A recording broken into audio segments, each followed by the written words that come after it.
तो सर मैं इसको मेन रीज़न मान सकता हूँ स्टूडेंट बिजनेस स्टार्ट होते हैं वो एक साल में 70% क्यों गिर जाते हैं, क्या यही ओनर की वजह से बिल्कुल हम। सर मैं इस बार बात करना चाहूँगा एक सिंगल एंटिटी के बारे में, एक सिंगल एंटिटी जिसने अभी फ्रेश स्टार्ट किया है अपना बिजनेस। तो आप उसके लिए फर्स्ट ऑफ ऑल मुझे कुछ एडवाइस दीजिए। स्टार्टिंग में जो आप कस्टमर बना रहे हैं वो रिपीटेड हो। तो सर जैसे कि आप बता रहे हैं रिपीटेशन बहुत ज़रूरी है फूड बिजनेस में, ठीक है। तो आप सर मुझे इसके 3 पॉइंट्स बताइए कि रिपीटेशन के लिए हमें क्या क्या करना चाहिए। तो सर जैसा कि हम 2026 में बात कर रहे हैं, इसमें मार्केटिंग का गेम पूरी तरीके से बट चुका है 2 भागों में, एक है टेक्नोलॉजी और एक है एक्सपीरियंस। तो सर आप पहले इनको अच्छी तरीके से समझाइए कि इन्हें कैसे यूज़ करो। सर जैसा कि हम टेक्नोलॉजी के बारे में बात और हम एक टर्म से बहुत अच्छी तरीके से वाकिफ़ हैं, quick service, Zomato and Swiggy.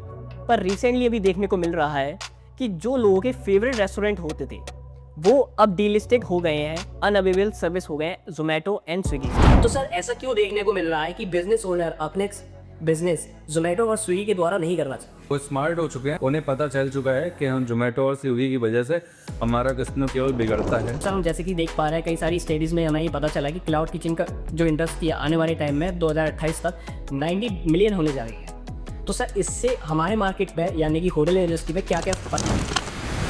उन्हें मार्केट का नहीं पता है कि मार्केट में 300 रुपए की सब्जी बिक रही है, 400 रुपए की बिक रही है, 500 रुपए की बिक रही है। उन्होंने क्या किया, उन्होंने सोचा यार इसमें 120 ग्राम पनीर जा रहा है, 100, 150, 200 ग्राम हमारी ग्रेवी जा रही है, हमारी 50-60 रुपए की कॉस्ट आ रही है, हम उसको 150 रुपए में सेल करने लगे। क्लाउड किचन का तो बजट निकल आया, लेकिन उन्होंने मार्केट को खराब कर दिया। फाइन लाइन वाले यहीं पिट रहे हैं। अब फ्रेंड्स के बारे में हम जोमेटो और स्विगी पे चल रहे थे, तो इसी के साथ अब वो जोमेटो स्विगी के साथ बिजनेस नहीं कर रहे हैं। अब उनकी थिंकिंग है कि वो अपने डिलीवरी पार्टनरिंग स्टार्ट करें। तो सर ये वो किस तरीके से कर सकते हैं? देखिए इसमें आपका 2 पॉइंट आते हैं जी। एक आता है हाई कॉस्टिंग बजट, ठीक है। ठीक है, एक आता है लो कॉस्टिंग बजट। ठीक है। तो रिसेंटली हम एक कल्चर और देख रहे हैं सर, अल्कोहल लोगों ने बहुत इजीली तरीके से अब अडॉप्ट कर लिया है और बड़े बड़े ब्रांड्स अल्कोहल डाइनिंग सर्विस भी प्रोवाइड करा रहे हैं। तो सर ये अल्कोहल डाइनिंग मॉडल किस तरीके से वर्क करता है? सर इसमें कोई एक्सपीरियंस की भी नीड पड़ती है अल्कोहल बिजनेस के लिए? नहीं, एक्सपीरियंस की कुछ नीड नहीं होती। सो वेलकम दर्शकों, स्टेप ऑन स्ट्रीट में आप सबका फिर से स्वागत है एक ऐसी चर्चा में जहां स्वाद और व्यापार का एक अनूठा संगम होने जा रहा है। क्योंकि हमारे गेस्ट का मानना है कि प्रयास तो सब करते हैं दीपक जलाने की, मगर कौशलता चाहिए होती है उन्हें आंधियों में बचाने की। जी हाँ, आज की 2026 के बदलते दौर में हॉस्पिटैलिटी किसी आंधी या तूफान से कम नहीं है, परंतु एक तरफ है डिजिटल का शोर और दूसरी तरफ है पुरानी परंपराओं की परीक्षा। जी हाँ, हम बात करने वाले हैं क्या केवल सुंदर भवन या फिर स्वादिष्ट भोजन पर्याप्त है या फिर इस इंडस्ट्री के पीछे कोई और नहीं छुपा हुआ राज है। जी हम बात करने जा रहे हैं लाभ और हानि की कहानियों की, जो मेन्यू के पन्नों पर तो नहीं दिखती। हम बात करेंगे उन सफलों की जो रसोई की तपती गर्मी से निकलकर उन्नति की ऊंचाइयों तक पहुंच रही है।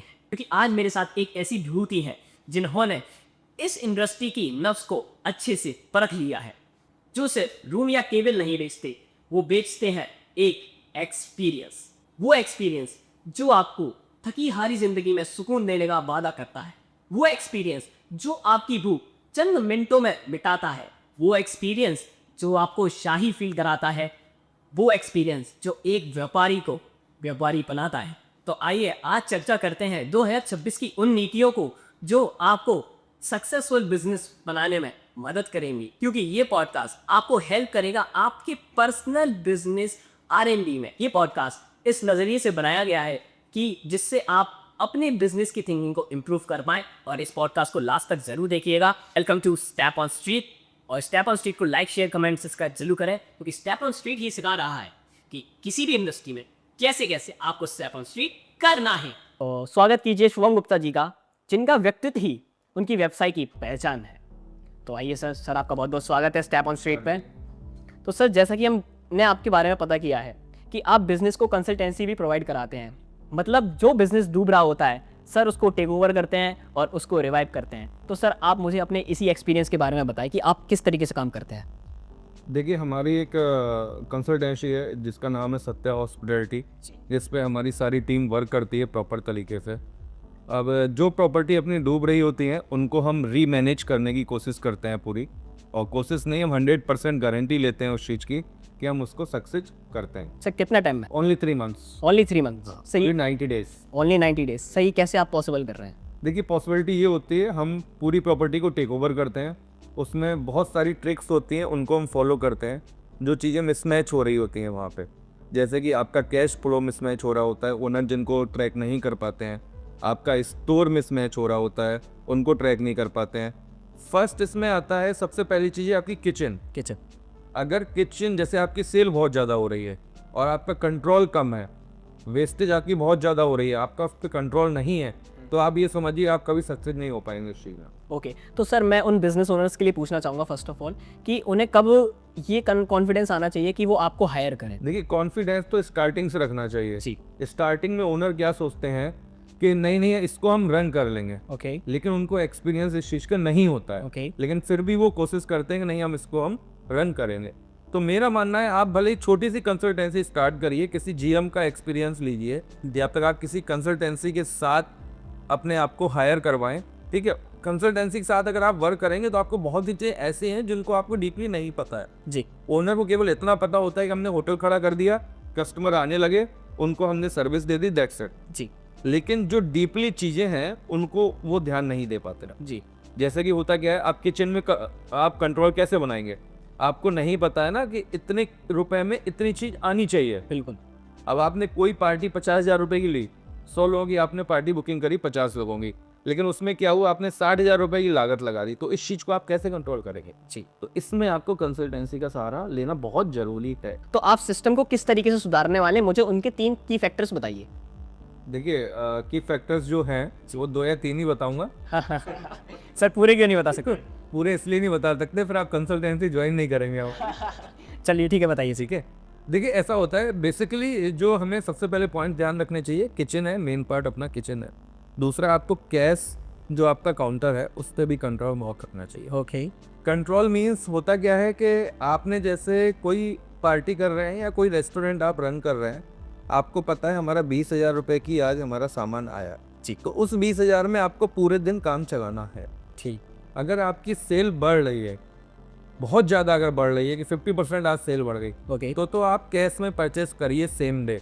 अदरवाइज आपको इतना काउंट करना है कि हमें पता हो कि हमें बाहर से कैश से कोई भी आइटम परचेस नहीं करना। ओके। क्योंकि सुबह वो चीज़ 200 रुपये की आ रही है, शाम को आप वही कैश में 300 रुपये की परचेस कर रहे हैं जी, तो उस दिन का प्रॉफिट आपका वहीं खत्म हो गया। ओके। तो इस चीज़ पे आपको पहले फोकस करना चाहिए। दूसरा, स्टोर मेन आपकी होती है परचेस।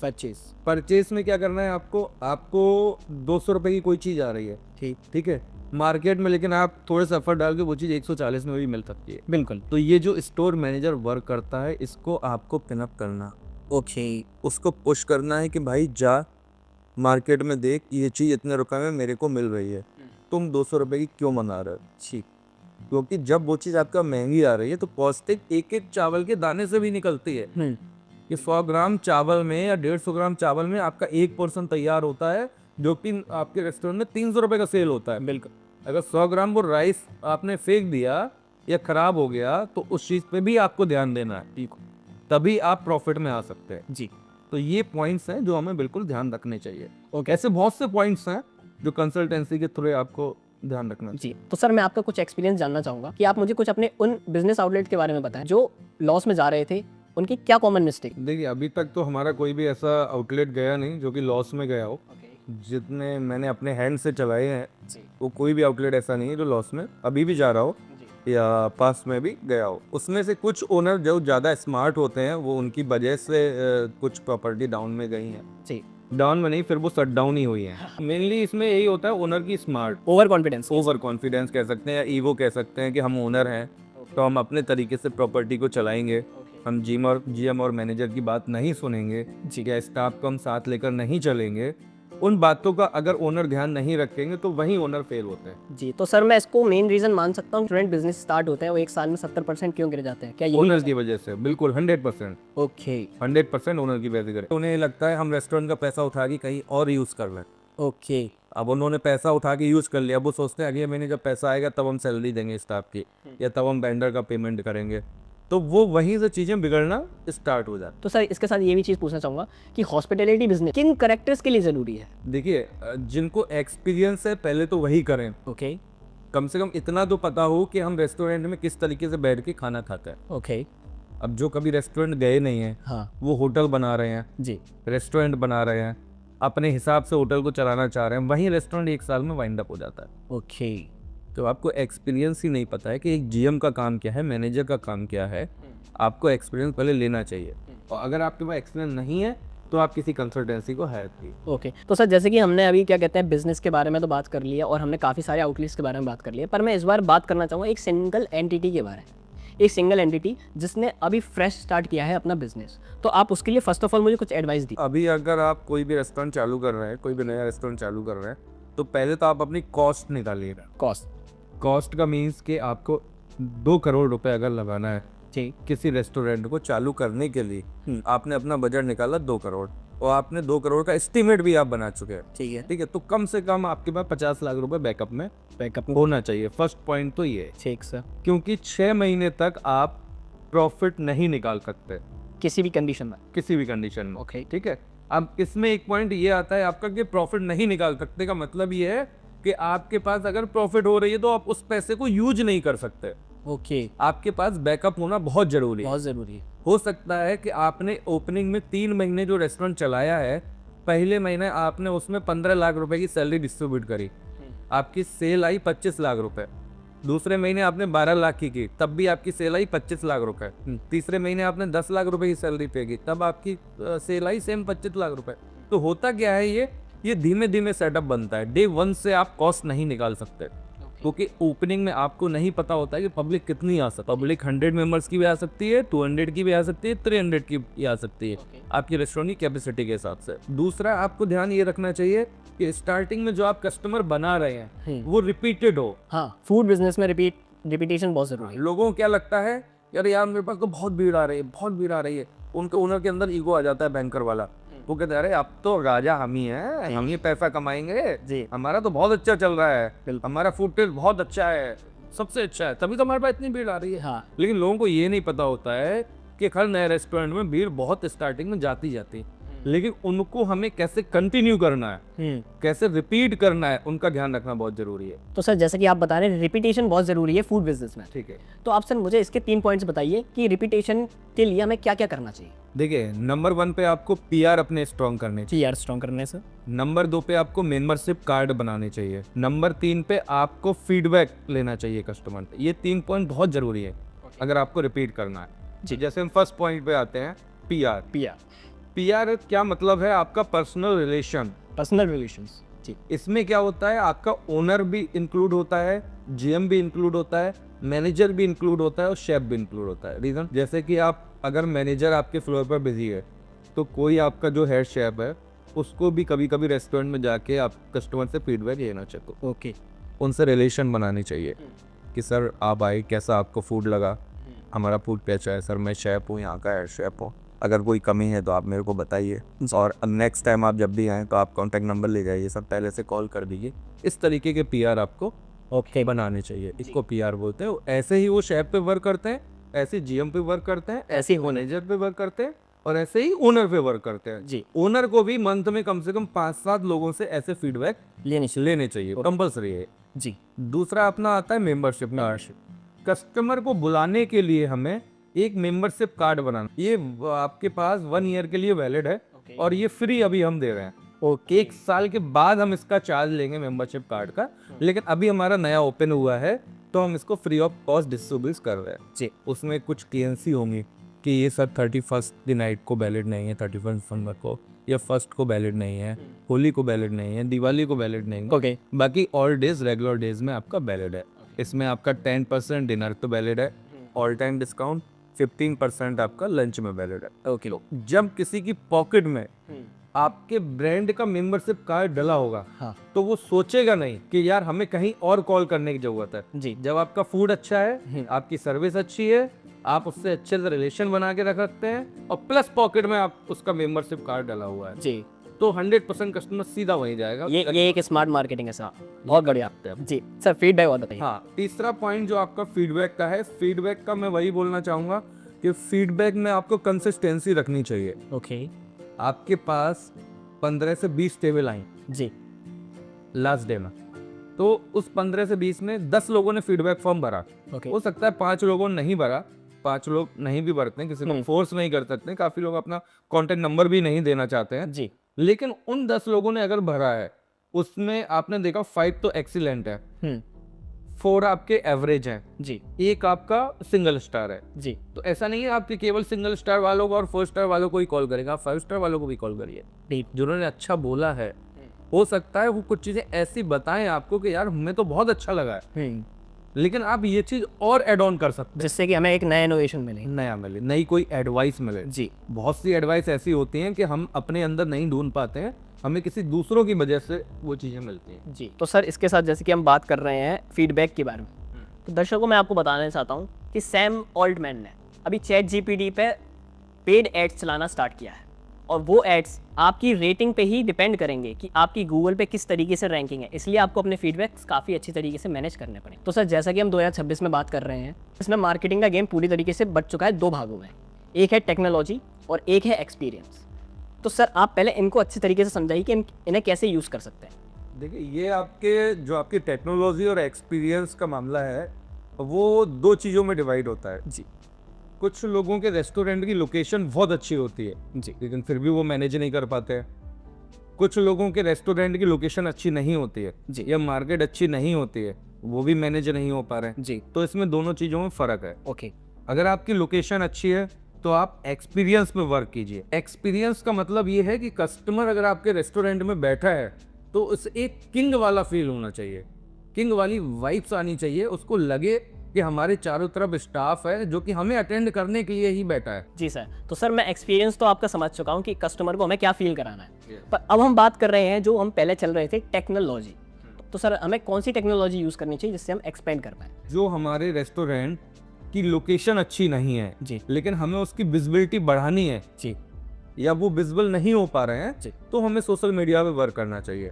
जैसे कि आजकल सोशल मीडिया प्लेटफॉर्म बहुत स्ट्रांग हो चुका है, ठीक है। 30 से 40% आपका अगर प्रॉफिट हो रहा है जो रेस्टोरेंट लोकेशन अच्छी नहीं है, जी तो वो सोशल मीडिया की वजह से ही बढ़ रहे हैं। तो उसमें बहुत सारे पॉइंट्स हैं, जैसे कि सोशल मीडिया पे आपको व्हाट्सएप API आजकल बहुत अच्छा चल रहा है, ओके ठीक है। API मतलब अगर आपके पास स्टार्टिंग में पब्लिक आई थी, आपके पास डेटा है 4 से 5 हज़ार लोगों का, तो आप उस पर वर्क कर सकते हैं। जी आप व्हाट्सएप API यूज करिए, उसमें कम से कम 10% कस्टमर को डेली आप उनसे कांटेक्ट में रहिए जी API के थ्रू। जैसे कि 5,000 का आपके पास डेटा है, ओके तो उसका 10% आपको 500 कस्टमर को आपको डेली कांटेक्ट में रहना, ओके तो कि उनको एक तरीके से ये फील होगा कि यार हमें वो रेस्टोरेंट रिमाइंड करा रहा है जी कि आज हमारा सर ये ऑफर है स्पेशली आपके लिए, जी या 20% ऑफ है, 10% ऑफ है, या उसका बर्थडे है, आपको लग रहा है कि उसकी बर्थडे पार्टी है आज, जी ठीक है, उसको बर्थडे पे उसको आप विशेष दो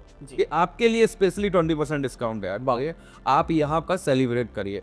तो एक तो आप व्हाट्सएप API के थ्रू ये कर सकते हैं। जी सोशल मीडिया जो है इंस्टाग्राम है, फेसबुक पे, आप उस पर डेली एक्टिव रहिए। जी डेली का मीन कुछ ना कुछ पर डे डालिए आप, ओके भले उनसे गुड मॉर्निंग करें, गुड आफ्टरनून करें, गुड नाइट करें, या कोई क्रिएटिव डालें, या आपकी जो फेमस डिश है वहाँ की उसकी फोटो डाल के उन्हें विशेष करें, ओके या फिर आप कोई रील क्रिएट करें जब आपकी बर्थडे पार्टी हो रही है, या फिर आपका कोई सेलिब्रेशन हो रहा है रेस्टोरेंट में, या रेस्टोरेंट आपका फुल चल रहा है, तो उसकी पेज आप जरूर इंस्टाग्राम पे शेयर जी। करें। तो सर मतलब आपका मतलब कहना ये है कि आप क्या कहते हैं डेली रिमाइंडर देना चाहते हैं बिल्कुल इनिशियल लेवल। बिल्कुल, कस्टमर को जब तक आप याद नहीं करेंगे तो कस्टमर आपको कैसे याद करेगा। जी क्योंकि मार्केट में आप किसी भी सिटी में चले जाओ, 4 से 5,000 रेस्टोरेंट हैं एवरी सिटी में, जी तो हर कस्टमर को हर रेस्टोरेंट याद नहीं रहेगा कि जब तक आप उनको याद नहीं दिलाएंगे। तो दर्शकों जैसा कि सर ने आपको अभी व्हाट्सएप API के बारे में बताया, तो व्हाट्सएप API में एक मैसेज की कॉस्ट 1 रुपये आती है, और अगर आपने 500 लोगों को मैसेज भेजा जो 500 रुपये आपकी कॉस्ट है, उसमें से अगर 50 लोग भी आपके रेस्टोरेंट में आए तो आपका कुछ भी नहीं गया। और अगर आपको व्हाट्सएप मार्केटिंग करानी है तो आप हमें कमेंट करके बोल सकते हैं, हम आपको बाकी डिटेल्स आपको शेयर कर देंगे। तो सर जैसा कि अभी हम टेक्नोलॉजी के बारे में बात कर रहे हैं और हम एक टर्म से बहुत अच्छी तरीके से वाकिफ़ हैं, quick service, Zomato and Swiggy पर रिसेंटली अभी देखने को मिल रहा है कि जो लोगों के फेवरेट रेस्टोरेंट होते थे वो अब डीलिस्टेड हो गए हैं, अनअवेलेबल सर्विस हो गए हैं जोमेटो एंड स्विगी पे। तो सर ऐसा क्यों देखने को मिल रहा है कि बिजनेस ओनर अपने बिजनेस जोमेटो और स्विगी के द्वारा नहीं करना चाहते? वो स्मार्ट हो चुके हैं जी उन्हें पता चल चुका है कि हम जोमेटो और स्विगी की वजह से हमारा कस्टमर केवल बिगड़ता है, कभी वो कंटिन्यूस नहीं रहता है। ओके सर, बिगड़ने के पीछे क्या क्या कारण है, आप जरा की पॉइंट्स वाइज। उसके रीज़न काफ़ी सारे हैं। जैसे आपने जोमेटो के थ्रू वही डिलीवरी बॉय उस रेस्टोरेंट का फूड ले गया। अब वो फूड किस तरीके से ले जा रहा है ये आपको नहीं पता है। आपने उसको अच्छे से प्रिपरेशन करके दिया, पैकिंग अच्छी दी, सब कुछ दी। अब वो किस तरीके से उसको डिलीवर कर रहा है ये आपको नहीं पता है। अब मान लो वो लीकेज पहुंचा या स्पॉइल हो गया, तो गलती किसकी थी? राइडर थी। ब्लेम किस पे आया? रेस्टोरेंट पे। पेमेंट किसका कट हुआ? रेस्टोरेंट का। तो उनको जब ये पता चला यार हमारा कस्टमर भी खराब हुआ, हमारे पास पेमेंट भी नहीं आया, ठीक है, और लास्ट में हमारा कस्टमर रिपीट ऑर्डर भी नहीं कर रहा है, तो जब ये चीज़ें उनको पता चले तो उन्होंने डायरेक्ट डिलीवरी करना स्टार्ट किया। तो सर ऐसा क्या हुआ? जब स्टार्टिंग के 3-4 साल तो काफ़ी अच्छे से चलता रहा, सारे बिजनेसमैन खुश थे, पर इन लोग 3-4 साल के बाद ही ऐसा क्यों होगा? देखिए अब उन्होंने स्टार्टिंग में जो उनका कमीशन था वो 12% था, 10 से 12% वो कमीशन लेते थे, ठीक है, जोमेटो वाले। अब जो वो जोमेटो और स्विगी वाले कमीशन ले रहे हैं वो 38% ले रहे हैं। 38% कमीशन ले रहा है। तो अब रेस्टोरेंट वालों ने सोचा यार 300 रुपये की सब्जी है, 40 रुपये तो हमारे 40% तो हमारा वैसे ही चला गया, और कस्टमर अगर हमारा खराब हो रहा है डिलीवरी बॉय की वजह से तो भी हमें नुकसान हो रहा है जी। तो जो अच्छे रेस्टोरेंट हैं वो कहते हैं हम उनके साथ टाई अप नहीं करेंगे। ओके, वो कहते हैं हम एक अपना राइडर रख के हम डायरेक्ट डिलीवरी करवाएंगे, डायरेक्ट डिलीवरी। क्योंकि जो उनका कस्टमर है वो उन्हीं के पास आना है। कि जो जोमेटो एंड स्विगी यानी क्विक सर्विस है वो किन बिजनेस के लिए अच्छा रहेगा? देखिए वो क्लाउड किचन के लिए अच्छे हैं, जो अपना नए नए क्लाउड किचन स्टार्ट कर रहे हैं, और उनको प्लेटफॉर्म लेना है कि हमारी एक स्टेबिलिटी बन जाए, वहाँ पे हमारा नाम पहुँच जाए लोगों तक कि इस नाम से हमारे क्लाउड किचन चल रही है, तो वो जोमेटो स्विगी के साथ वर्क करें। क्योंकि क्लाउड किचन का मतलब क्या है? वो लोग खुद फूड प्रिपेयर करते हैं, उनके पास एक्सपेंसेस नहीं होते हैं, तो वो अपना बजट उसमें निकाल सकते हैं। लेकिन कोई फाइन डाइन रेस्टोरेंट जो किसी शेफ से खाना प्रोवाइड करा रहा है या उनके यहाँ मैनेजर लगे हुए हैं, तो वो अपना बजट नहीं निकाल सकते भी वो जी। तो ये केवल क्लाउड किचन और टेक अवे काउंटर के लिए सही है। ओके, तो सर हम जैसे कि देख पा रहे हैं कई सारी स्टडीज़ में हमें ये पता चला कि क्लाउड किचन का जो इंडस्ट्री है आने वाले टाइम में 2028 तक 90 मिलियन होने जा रही है। तो सर इससे हमारे मार्केट में यानी कि होटल इंडस्ट्री में क्या क्या फ़र्क पड़ रहा है? देखिए इसमें फ़र्क ये पड़ता है जैसे कि आपने कोई क्लाउड किचन, नई क्लाउड किचन आपने ओपन करी, ओपन करने में क्या होता है, उन्हें मार्केट का नहीं पता है कि मार्केट में 300 रुपये की सब्जी बिक रही है, 400 रुपये की बिक रही है, 500 रुपये की बिक रही है। उन्होंने क्या किया, उन्होंने सोचा यार इसमें 120 ग्राम पनीर जा रहा है और 100, 150, 200 ग्राम हमारी ग्रेवी जा रही है, हमारी 50-60 रुपये की कॉस्ट आ रही है, हम उसको 150 रुपये में सेल करने लगे। क्लाउड किचन का तो बजट निकल आया, लेकिन उन्होंने मार्केट को ख़राब कर दिया। बिल्कुल, फाइन डाइन वाले यहीं पट रहे हैं जी।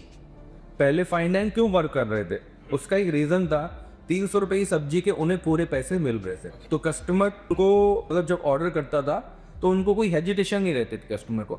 आज कस्टमर के पास ऑप्शन बढ़ गए हैं, ऑप्शंस, ठीक है। अब क्लाउड किचन वाला जब वो 3 महीने तक सस्ता बेचता रहा, सस्ता, जब वो घाटे में 3 महीने बाद गया तब उसे पता लगा यार हमने तो गलत किया, लेकिन तब तक वो मार्केट के रेट खराब करता। तो ये आजकल फाइन डाइन वालों को और एक अच्छे ब्रांड को ये मतलब प्रॉब्लम बहुत ज़्यादा फेस करनी पड़ रही है। तो सर इसका ओवरऑल केस हो सकता है?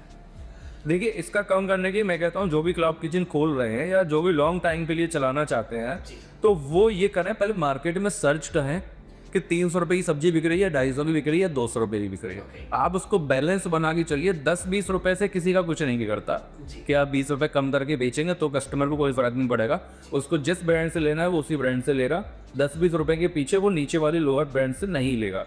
तो उन्होंने एक रेट की कंसिस्टेंसी रखनी चाहिए कि 200, 250, 300, ठीक है। तो अगर वो रखेंगे और आपका टेस्ट अच्छा है तो आपकी क्लाउड किचन भी सक्सेस होगी, आप एक प्रॉफिट क्लाउड किचन चला पाएंगे जी। तो सर जैसा कि आपने प्लान बताया काफ़ी अच्छा है, और एज एन कंटेंट स्ट्रेटेजिक्स तो मैं आपके होलियर टॉक्स के लिए एक आइडिया देना चाहूँगा कि आप ये रिसर्च करें, देखिए मार्केट में किस तरीके से चल रहा है, जिससे क्लाउड किचन को भी सपोर्ट मिलता है कि उन्हें किस तरीके से अपने बिजनेस को ग्रो करना है। तो आप ये एनालिसिस अपने चैनल पर बना के डाल सकते हैं, और साथ ही साथ दर्शकों जो ये पॉडकास्ट देखते हैं, मैं चाहूँगा कि आप होलियर टॉक्स को भी सब्सक्राइब कर लीजिए।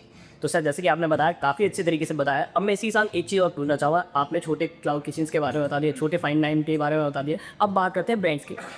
अब ब्रांड्स के बारे में हम जोमेटो और स्विगी पे चल रहे थे, तो इसी के साथ अब वो जोमेटो स्विगी के साथ बिजनेस नहीं कर रहा है, अब उनकी थिंकिंग है कि वो अपने डिलीवरी पार्टनरिंग स्टार्ट करें। तो सर ये वो किस तरीके से कर सकते हैं, और अगर नहीं कर पा रहे हैं तो क्या प्रॉब्लम आ रही है? देखिए इसमें आपका दो पॉइंट आते हैं जी। एक आता है हाई कॉस्टिंग बजट, ठीक है। ठीक है, एक आता है लो कॉस्टिंग बजट। ठीक है, हाई कॉस्टिंग बजट में आपका ये है जैसे कि आप लोकल में आप बहुत फेमस है, आपका रेस्टोरेंट बड़ा है काफ़ी, तो आप ऐप्स पे जा सकते हैं, कोई भी आप ऐप अपना खुद का क्रिएट करिए, जी। ठीक है, क्रिएट करके उसमें वर्क करिए। ये तो हो गया हाई कॉस्टिंग वाला। तो जो रेस्टोरेंट 10-12 साल से प्रॉफिट में है तो वो ये काम कर सकते हैं। जी। ठीक है, एक आ गया आपका लो कॉस्टिंग बजट। ओके। लो कॉस्टिंग बजट में आप क्या कर सकते हैं, जैसे कि उसमें डिलीवरी मेथड होते हैं। ठीक है, डिलीवरी मेथड में जैसे कि आप जोमेटो स्विगी के साथ वर्क कर रहे हैं ओके। प्रेजेंट में, तो आप उनके साथ क्या कर सकते हैं, आप पैकेट के अंदर एक अपना पैम्फलेट छोड़ सकते हैं ओके। कि अगर आप नेक्स्ट ऑर्डर डायरेक्ट हमें करेंगे तो आपको फ्लैट 50% ऑफ मिलेगा। ओके। तो कस्टमर को जो 20% आप ऑफर दे रहे थे, तो कस्टमर को तो ऑर्डर करना है, वो चाहे डायरेक्ट डिलीवरी से हो या जोमेटो स्विगी के थ्रू हो, जी। तो वो 50% कस्टमर पर डायरेक्ट पहुंच रहा है। जी। तो कस्टमर को भी लगेगा यार हमें अच्छा ऑफर मिला। सेकंड थिंग आप इसमें कर सकते हैं फॉर फीडबैक। जी। आप एक बढ़िया सा रिटन नोट डालिए उसमें कि thank you for giving me order, ठीक है, please give me feedback at this number. तो वो आप अपना कॉन्टैक्ट नंबर लिखिए।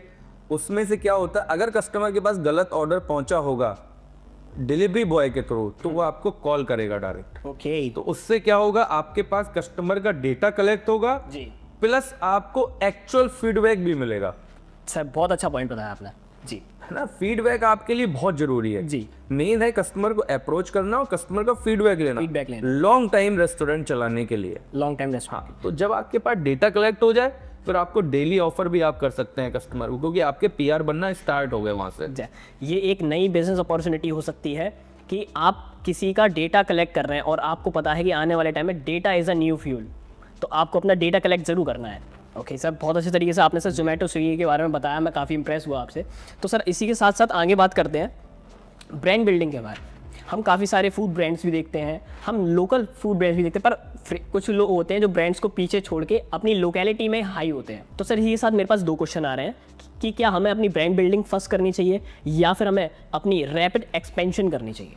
अगर आप कोई भी अपना नया रेस्टोरेंट ओपन कर रहे हैं और आप ये वर्क कर रहे हैं कि आप ब्रांड के हिसाब से काम करेंगे, तो आप जैसे कि जो भी ब्रांड्स हैं, फाइन डाइन, QSR या स्ट्रीट वाले आउटलेट्स, जी। पहले तो आप ये फोकस करें आपको किस तरीके का ब्रांड बनाना है। सर आप मुझे इन्हीं ब्रांड में थोड़े टाइप बताइए, जैसे आपने अभी 3 टाइप बताई है, आप इनको और अच्छे तरीके से बताइए। देखिए फाइन डाइन तो आपका होता है फुली लग्जरी रेस्टोरेंट, ओके। जिसमें स्टार्ट से एंड तक आपको ऑन द टेबल सर्विस मिलेगी। ठीक है, QSR ऐसा होता है आपका क्विक सर्विस रेस्टोरेंट। ओके। ठीक है, उसमें क्या होता है आपका सेल्स आपको भी सर्विस करनी पड़ सकती है और आप टेक अवे भी ले सकते हैं और वो डिलीवरी भी कराते हैं। जैसे आपके डोमिनोज हो गया, पिज़्ज़ा हट हो गया, बर्गर किंग हो गया, बर्गर सिंह हो गया, अब अपना बर्कोज भी जो चाइनीज़ एंड थाई के लिए फेमस है, वो भी अपने मॉल में QSR टाइप से अपने रेस्टोरेंट ओपन कर रहे हैं। जी। तो ये आते हैं अपने QSR में। जी। ठीक है, और फाइन डाइन होता है, जैसे फाइन डाइन आपने देखे होंगे जो अपने लोकल मार्केट में भी होते हैं फाइन डाइन, है ना, कुछ अपने ब्रांड्स भी हैं, जैसे पिंड बलूची है अपना, जो कि नॉनवेज के लिए बहुत फेमस है, मोती महल डीलक्स है, वो नॉनवेज के लिए बहुत फेमस है, ठीक है, सागर रत्ना है, ये आते हैं फाइन डाइन की लिस्ट में। जी। ठीक है, स्टॉल्स आते हैं जैसे कि जो भी आपके स्ट्रीट में स्टॉल लगते हैं, स्ट्रीट वेंडर्स। हाँ, स्ट्रीट वेंडर, जैसे उसमें क्या होता है कि किसी को पैशन है तो वो पैशन के जरिए अपना पहले स्टॉल खोलते हैं, जी। फिर अपना धीमे धीमे वो रेस्टोरेंट तक पहुंच जाते हैं, तो वो होता है स्टॉल। इस तरीके से स्टॉल बोलते हैं। ये 3 टाइप होते हैं। ठीक है, तो सर हमें इनमें कैसे डिसाइड करें कि हमें ब्रांड बिल्डिंग करनी है या फिर एक्सपेंशन करना है? कौन से केस में कौन सा केस फिट बैठेगा? देखिए इसमें अगर आपको ब्रांड बनाना है जी। तो सबसे पहले आप स्टार्ट करिए उसको QSR से। QSR से। हाँ, क्योंकि होता क्या है, ब्रांड बनाने के लिए आपको डायरेक्ट 100 लोगों की गैदरिंग नहीं चाहिए। जी। आप 20 लोगों की गैदरिंग करिए, ठीक है, 20 लोग अगर 100% सही बोल के जा रहे हैं तो ऑटोमेटिक वो आपका ब्रांड बनते बनते ग्रोथ पे पहुंच जाएगा। जी। अब आपने 100 लोगों को फर्स्ट टाइम में बुला तो लिया, लेकिन आप उनको अगर सर्विस प्रोवाइड नहीं कर पा रहे हैं तो आप ब्रांड नहीं बना पाएंगे। ओके, अब इसमें और भी पॉइंट्स आते हैं, बताइए सर। जैसे कि आप QSR पे वर्क कर रहे हैं, उसमें आपको पता है कि हमारी 1 लाख रुपए की सैलरी है जी। किचन की, 20,000 रुपए की आपकी फ्रंट ऑफिस की सैलरी है जो कैशियर बैठा हुआ है। जी। ठीक है, तो उसमें आपको फिक्स पता है कि हमें 1,20,000 रुपए ही पे करना है और हमारी रॉ कॉस्ट आनी है, तो 2 लाख रुपए हो गए। ठीक है, लेकिन फाइन डाइन में इसी चीज का मतलब डबल हो जाता है। जी आपको किचन स्टाफ भी पूरा रखना पड़ेगा, आपको सर्विस स्टाफ भी पूरा रखना पड़ेगा और उन्हें प्रॉपर तरीके से सर्विस भी देनी पड़ेगी। तो इसमें आपकी कॉस्टिंग भी बहुत ज़्यादा बढ़ती है। जी। तो अगर आपके पास बैकअप नहीं है, आप छोटे से ब्रांड स्टार्ट करना चाहते हैं, तो आप QSR खोलें और उसमें आप कस्टमर को सेल्फ सर्विस भी दे सकते हैं, टेक अवे भी दे सकते हैं। जी।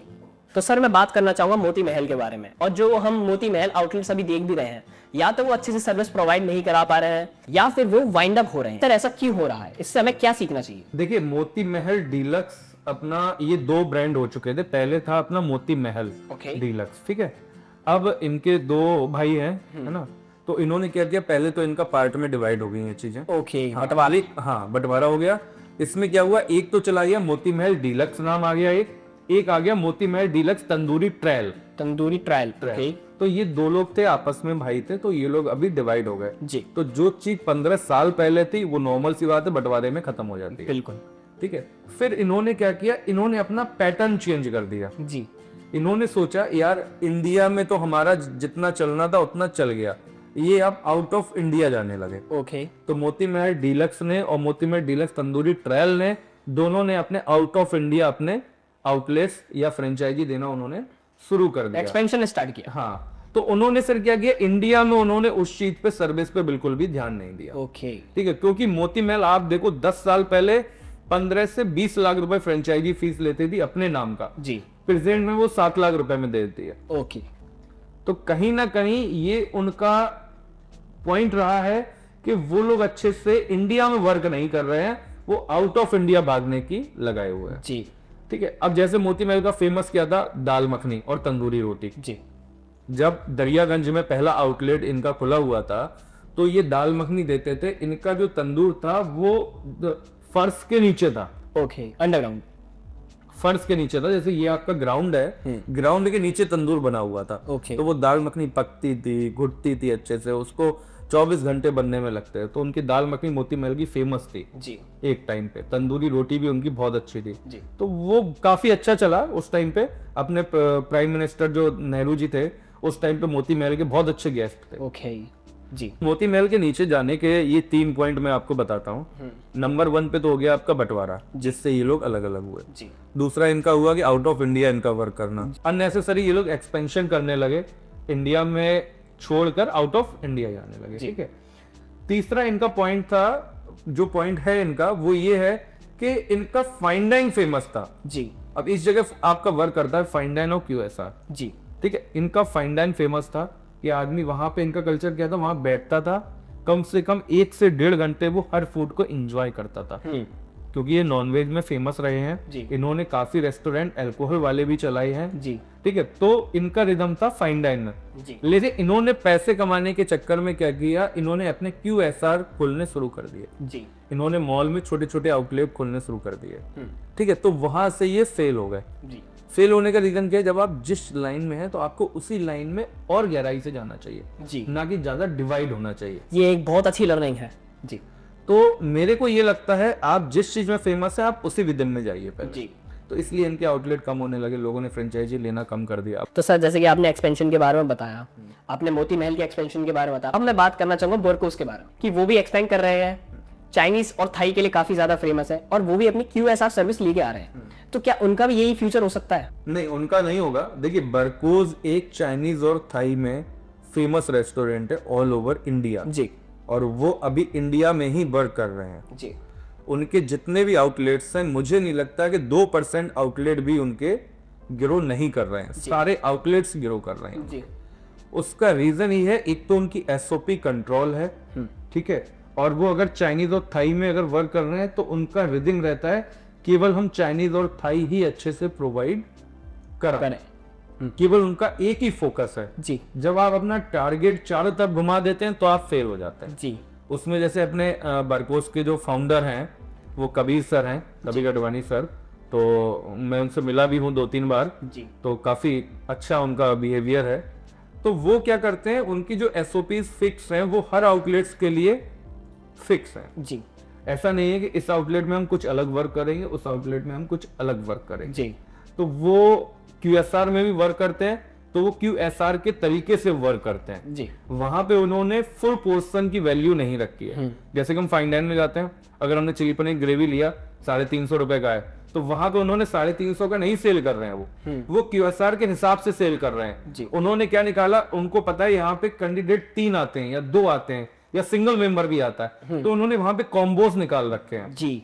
Meal for one, meal for 2। Wow. तो 2 के हिसाब से उनकी 2 लोगों की कॉस्टिंग उन्होंने बताई है जी। कि 500 रुपए में 600 रुपए में आदमी वहां से पेट भर के खा जाता है, जी। और सिंगल के लिए वो 200 250 300 रुपए में भी खा सकता है। जी। तो उन्होंने मील बनाए हुए हैं, जैसे कि chilli paneer gravy with fried rice, जी। तो उनको वहां 199 में मिल जाता है, 249 में मिल जाता है। तो उन्होंने QSR ऐड होते होते अपना पैटर्न भी चेंज किया है, बिल्कुल बिल्कुल। तो इसलिए वो सक्सेस हो रहे हैं। जी सर ने जिस तरीके से बताया, इससे तो मेरा भी डाउट सारे अच्छे तरीके से क्लियर हो चुके हैं और मुझे दिख रहा है कि उनका फ्यूचर काफी ज्यादा ब्राइट है। बिल्कुल है। तो सर जैसे कि हम SOPs के बारे में अभी बात कर रहे थे, तो सर मैं मेन चीज ये पूछना चाहूंगा कि अपना ब्रांड बनाते वक्त हमें अपनी SOPs कैसे बनानी चाहिए, उसकी थिंकिंग क्या है? देखिए, अगर आप अपना ब्रांड बना रहे हैं जी। तो एक ये तो चीज क्लियर है कि आपको पहले फोकस करना है कि हमें कौन सा ब्रांड किस टाइप का बनाना है। जी। फाइन डाइन, QSR या स्टॉल। जी। ठीक है। अगर आपको फाइन डाइन पे वर्क करना है तो आप इनमें जरूर वर्क करिए। पिंड बलूची, मोती महल, सागर रत्ना, बरपोज, ये फाइन डाइन में फेमस है, तो आप इनकी SOPs भी फॉलो करिए। जी। हो सकता है 100% ये भी सही ना हो, 10% आप SOPs किसी और की भी उठाइए। जी। अपना भी दिमाग लगाइए कि हम वहां खाने गए थे तो हमें उनकी ये चीज अच्छी नहीं लगी, तो वो आप अपने में ऐड ऑन करिए। जी। ऐसा नहीं है आप पूरा उन्हीं के ऊपर डिपेंडेंट हो जाएं।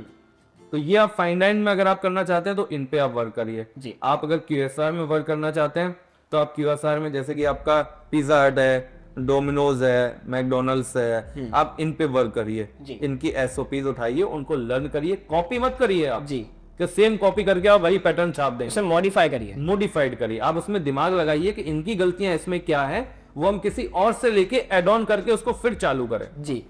कॉपी करना सक्सेस होना नहीं है जी, उसको लेके मॉडिफाइड करना सक्सेस है। जी। तो रिसेंटली हम एक कल्चर और देख रहे हैं सर, अल्कोहल लोगों ने बहुत इजीली तरीके से अब अडॉप्ट कर लिया है और बड़े बड़े ब्रांड्स अल्कोहल डाइनिंग सर्विस भी प्रोवाइड करा रहे हैं। तो सर ये अल्कोहल डाइनिंग मॉडल किस तरीके से वर्क करता है? देखिए, जो अभी डाइन इन कर रहे हैं, जैसे कि अब आप NCR में करें तो NCR में तो डाइन इन सारे सक्सेस हैं जी, लेकिन अगर आप टायर 2 सिटी की बात करें तो उसमें अभी इतने डाइन इन सक्सेस नहीं है जी, लेकिन लोग वहाँ कन्वर्ट हो रहे हैं धीमे धीमे, जी, क्योंकि काफी फैमिली ऐसी हैं कि जो अपनी फैमिली के साथ लिख कर लेना अभी भी पसंद नहीं करते हैं। जी। तो डाइन इन अभी टायर 2 की सिटी में इतने ज्यादा सक्सेस नहीं है। जैसे कि मैंने स्टडी अभी किया था कुछ दिन पहले, जैसे बरकोज रेस्टोरेंट है वो अपना फाइन डाइन में दे रहे हैं, डाइन इन में वो लिख कर दे रहे हैं। तो ऐसा भी नहीं है कि उनकी सेल नहीं बढ़ी है। जी। पहले जब वो विदाउट लिखकर अपना रेस्टोरेंट रन कर रहे थे तो उन्होंने 1 साल रन किया। जब उन्होंने लिखकर लाइसेंस लिया, लाइसेंस लेने के बाद रन किया तो उनकी लमसम 50 to 60% सेल बढ़ी। जी, 50 to 60%। 60%। उसका रीजन ये होता है कि अल्कोहल के साथ जब कस्टमर फाइन डाइन में विद फैमिली बैठा होता है तो बिल्कुल रिलैक्स होके बैठा होता है जी, उसको कोई टेंशन नहीं होती है फालतू की। जी, ठीक है। तो स्टार्टर भी इंजॉय करता है, वो जो उसकी फैमिली बैठी है वो सूप ले रही होती है बेवरेज में, वो लिख कर ले रहा होता है जी, स्टार्टर एंजॉय करता है, फिर वो ब्रेक लेता है 15-20 मिनट का, उसके बाद फिर अपना मेन कोर्स पे आता है। तो होता क्या है, ये होती है अपसेलिंग। जी, जहां कस्टमर 1000 रुपए का खाना खा के जाने वाला था, उसने लिख कर ली, स्टार्टर बढ़ाए, टाइम बढ़ा, तो उसका बिल हो गया वही 1000 से 4000 रुपए। जी, तो लमसम 70% हाइक मिली आपको। जी, तो फाइन डाइन का ये कल्चर इस तरीके से धीमे धीमे बढ़ रहा है। जी, लेकिन अभी वो NCR में तो 100% वर्क कर रहा है जी, लेकिन अपने टायर 2 सिटी में वर्क करने में अभी और समय लगेगा। जी। हाँ, टायर 2 सिटी में सक्सेस हो रहे हैं क्लब्स। जैसे कि अब NCR में आप जाओ तो रूफटॉप नहीं मिलेंगे आपको। जी, रूफटॉप सारे गवर्नमेंट ने वाइंड अप करवा दिए हैं। जी, लेकिन अभी आगरा में, अलीगढ़ में, इटावा में जो टायर 2 सिटी हैं, इनमें अभी रूफटॉप का कल्चर स्टार्ट हो रहा है। जी, तो अभी जिसको लिखकर लेनी होती है वो क्लब में जाता है जी, कि वहां पे म्यूजिक भी फ्री मिल जाता है, जी, लिखकर भी एंजॉय करने को मिलती है और वहां प्राइवेसी भी होती है, तो वो सारी चीजें उनको भी वहां मिल रही हैं। जी। तो फाइन डाइन कल्चर आने में थोड़ा सा मुझे लगता है अभी और समय लगेगा। जी। तो सर जो अल्कोहल बिजनेस है तो इसको हम किस तरीके से स्टार्ट कर सकते हैं? देखिए, स्टार्ट करने के लिए जो भी आपकी गवर्नमेंट के आपके टर्म एंड कंडीशन होती हैं जी, वो आपको फॉलो करना होता है। सबसे पहले तो जो भी रेस्टोरेंट रन कर रहा है उनके पास प्लस में पार्किंग पॉइंट होना चाहिए। जी जब तक पार्किंग नहीं होती है या फायर के नॉर्म्स पूरे नहीं होते हैं तो गवर्नमेंट उनको लिक्कर का लाइसेंस नहीं देती। जी सबसे मेन पॉइंट तो दो इसमें यही आता है, ओके फायर प्लस पार्किंग। जी सर, इसमें कोई एक्सपीरियंस की भी नीड पड़ती है अल्कोहल बिजनेस के लिए? नहीं, एक्सपीरियंस की कुछ नीड नहीं होती। तो सर हमने काफ़ी ज़्यादा अवेयरनेस आपसे ले ली है और आपकी विजडम से तो मैं काफ़ी ज़्यादा इंप्रेस हो चुका हूँ, पर इसके साथ साथ अब हम जिन लोगों के संग काम कर रहे हैं उनके बारे में भी हमें बात करना ज़रूरी समझता हूँ मैं। तो सर ऐसे कौन से ह्यूमन बिहेवियर है जो स्टाफ मैनेजमेंट को खराब करते हैं? देखिए, इस पे दो तीन चीजें आती हैं, लेकिन मैं सबसे ज्यादा जो इस टाइम पे चलता है होटल और रेस्टोरेंट इंडस्ट्री, इसको बोलते हैं चुगली। चुगली? मतलब हिंदी भाषा में बोलें तो चुगली बोलते हैं जी, या कान फुसफुसाना या कान बैक बाइटिंग। हाँ, तो ये बहुत चलता है इसमें। जी और मुझे नहीं लगता जो होटल मैनेजमेंट किए हुए बंदे होते हैं या जो प्रोफेशनली अपना कोर्स करके आते हैं वो इन चीजों पे बिलीव करते हैं। ओके ये लोकल मार्केट के जो कैंडिडेट होते हैं, जो लोकल में जॉब करते हैं, जो प्रैक्टिकली जॉब करना सीख गए हैं, वो इन चीज़ों पे ज़्यादा वर्क करते हैं। ओके क्योंकि उनको क्या करना होता है, 3 महीने यहाँ जॉब की, 4 महीने वहाँ की, 6 महीने वहाँ करी, तो ये इनके ऊपर ज़्यादा रिलाई करता है। तो सर ये जो चुगली है ये सबसे ज़्यादा हार्मफुल किसके लिए होती है? सबसे ज़्यादा हार्मफुल होती है ओनर के लिए। जी का रीज़न ये है कि ओनर ने कोई भी रेस्टोरेंट ओपन किया, एक जीएम वर्क कर रहा है, एक मैनेजर वर्क कर रहा है और उसकी सारी टीम वर्क। तो जैसे आपने रेस्टोरेंट ओपन किया तो ओपनिंग करते टाइम सारी हायरिंग आपकी जीएम ने करी, सारे स्टाफ की हायरिंग आपने जीएम ने की और कुछ मैनेजर ने करी या कुछ अदर्स कैंडिडेट ने करी, एक टीम आपने डेवलप किया उस रेस्टोरेंट के लिए। आपका 3 महीने बहुत अच्छा चल रहा है, सब कुछ बढ़िया चल रहा है, आपकी सही भी अच्छी आ रही है, आप ग्रोथ भी कर रहे हैं, सब कुछ बढ़िया चल रहा है। जीएम ने 1% भी टेंशन ओनर को नहीं दी है। जी ठीक है, तो उस टाइम पे भी ओनर ना बड़बड़ा जाते हैं। कुछ ओनर, इन सबकी बात नहीं करूंगा, कुछ ओनर ऐसे होते हैं बड़बड़ा जाते हैं, यार ये जीएम कैसे सारा मैनेज कर रहा है। जी कुछ ओनर को ये भी प्रॉब्लम है। अब आपका बिजनेस बढ़िया चल रहा है, जीएम तरीके से चला रहा है, मैनेजर तरीके से चला रहा है, आपकी टीम अच्छे से वर्क कर रही है, तो आपको क्या प्रॉब्लम है? आपके पास अर्निंग आ रही है, सब कुछ आ रही है, तो आप चलाइए। जी लेकिन आप उसमें भी प्रॉब्लम है कुछ लोगों को, कुछ ओनर को। अब वो लोग क्या करते हैं, जीएम के पीछे कोई कैंडिडेट लगा दिया, मैनेजर के पीछे कोई कैंडिडेट लगा दिया या सैप के पीछे कोई कैंडिडेट लगा दिया। जी तो के पता करना ये जीएम कैसे कर रहा है काम, जीएम क्या खा रहा है, जीएम क्या पी रहा है, जी कितने बजे ड्यूटी आ रहा है, जी क्या पहन रहा है, ठीक है, किस किस से मिल रहा है। ऐसी सैप का वो लगा देंगे पीछे या किसी मैनेजर के पीछे लगा देंगे। तो ये हो गई एक तरीके चुगली करना। आपने स्टार्ट की थी इतनी छोटी, आपने जैसे कि सिक्योरिटी गार्ड से बोला कि हमें हर एक चीज की रिपोर्ट करना, या आपने कोई स्टीवर्ड उठाया कि हमें जीएम की पूरी रिपोर्ट देना, या आपने किचन से कोई एक हेल्पर उठाया जो कि हेल्पर है, आप उससे बोल रहे हैं कि शेफ की मुझे सारी रिपोर्ट देना, जो हेड शेफ है किचन का। तो आपने क्या किया कि लोअर हायरार्की को बिगाड़ दिया। हाँ, और एक तो आपने उनको बिगाड़ दिया, प्लस जब आपके पास कोई सबूत नहीं है या आपको ये नहीं पता है कि वो चोरी कर रहा है या नहीं कर रहा है, तो आप कैसे चुगली शुरू कर सकते हैं? जी बिल्कुल। ठीक है, आप पहले पता करिए कि वाकई में जीएम चोर है या मैनेजर चोर है या हमारा शेफ खाना सही से नहीं दे रहा है। जी अगर आपके पास वो कंप्लेन आती है तो आप उन पे वर्क करिए। तो सर इसका राइट वे क्या है? देखिए, इसका राइट वे ये है, जैसे कि जीएम अच्छे से काम कर रहा है, सब कुछ आपका बढ़िया चल रहा है, लेकिन फिर भी ओनर के दिमाग में 1% ये क्लिक हो रहा है कि जीएम चोरी कर रहा है या वो कोई गलत डिसीजन ले रहा है। जी साइलेंटली आप उसको वॉच करिए। जी वॉच का मतलब है आपकी प्रॉपर्टी में कैमरे लगे हुए हैं। जी जीएम जब बुकिंग कर रहा है तो आप कैमरे में वॉच करिए उसने किस तरीके से बुकिंग की, ओके क्या रेट में बुकिंग करी। ओके ठीक है, उसका आप एक ग्रुप बनाइए।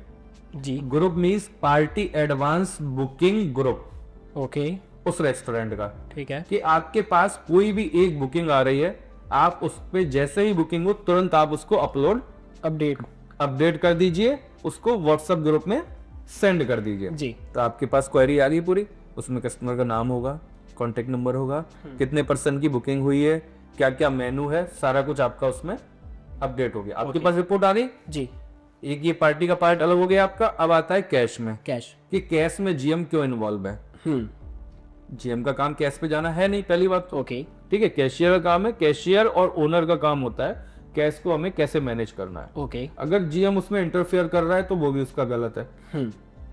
लेकिन अगर ओनर अवेलेबल नहीं है, मान लो 20 दिन, जी अब कोई भी सामान परचेस करना है या किसी वेंडर को अचानक से पेमेंट करना है, अगर जीएम अपनी पॉकेट से दे लेता है या मैनेजर अपनी पॉकेट से दे देता है, तो आपको ये पॉजिटिव में लेना है, नेगेटिव में नहीं लेना है। ओके काफी ओनर इस चीज को नेगेटिव में ले जाते हैं ओके कि यार उसके पास इतना पैसा कहाँ से आया कि उसने 50,000 रुपए का पेमेंट कर दिया। जी बिल्कुल उसके पास पैसा नहीं आया, उसने अरेंज किया है कहीं से, जी अरेंज करके या Mind से लेकर उसने दिया कि हमारे रेस्टोरेंट पर काम ना बिगड़े। जी बिल्कुल उस पे भी अगर आपको डाउट है तो आप कैश पे नजर रखिए जी कि जीएम कहीं इन्वॉल्व हो रहा है क्या कैश में, उस पे कैमरे से वॉच करिए आप, जी तब किसी डिसीजन पे जाइए। सेम कंडीशन इसमें होती है स्टोर मैनेजर, स्टोर मैनेजर हाँ, जो स्टोर परचेस मैनेजर जो होता है, तो काफी ओनर का ही रहता है यार परचेस में पैसा खा रहा होगा ये। काफी लोग सोचते हैं, नॉर्मल सी बात है, काफी ओनर्स हैं ये करते हैं, तो उस पे भी आप कैमरे से नजर रखिए। जी। आदमी बोलता है कैमरे से कब तक नजर रखें, ये भी एक इससे पॉइंट आता है कि कैमरे से कब तक नजर रख, तो उसमें आपको करना कुछ नहीं है, आप 1 महीने का पूरा बजट बनाइए कि 1 महीने हमारे ये रेट फाइनल हुए हैं, उस रेट के हिसाब से आप पहले से पूरे महीने की क्वांटिटी फिक्स करिए, भले ही वो डेली के हिसाब से आए। प्री प्लान हाँ जी ठीक है, भले ही वो डेली आप मंगाओ, लेकिन इस रेट पे हमारा फिक्स हो गया है।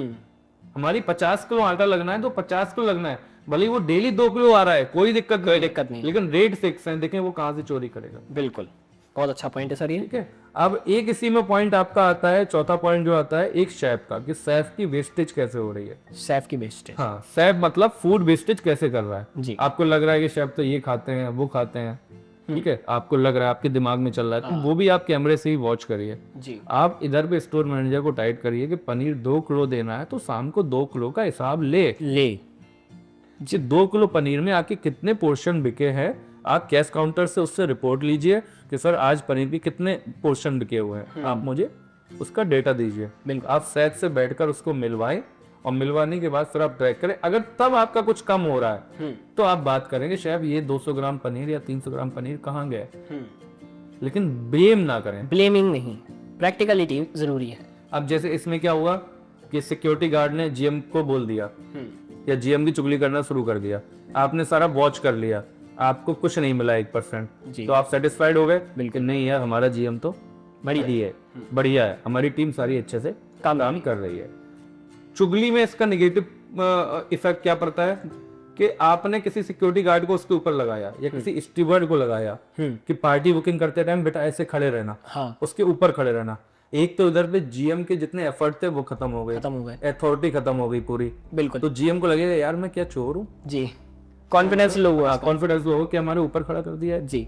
तो जीएम फिर उसी तरीके से काम करेगा, वो 2 महीने काम करेगा, 3 महीने अच्छे से काम करेगा, वो कोई और प्रॉपर्टी सर्च करने लगेगा। बिल्कुल। और जो भी नए रेस्टोरेंट होते हैं, अगर कोई भी नए रेस्टोरेंट का स्टाफ अगर 3 महीने में 6 महीने में चला जाता है तो इसके 2 ही कारण होते हैं, या तो वो स्टाफ बिल्कुल अच्छा नहीं होता है या फिर ओनर अच्छा नहीं होता है जी। इसके अलावा तीसरा रीजन कोई नहीं होता है। सर मैं चुगली के बारे में तो आपसे अच्छे तरीके समझ गया कौन कर रहा है कैसे कर रहा है, पर सर मुझे इस सब से कुछ नहीं करना।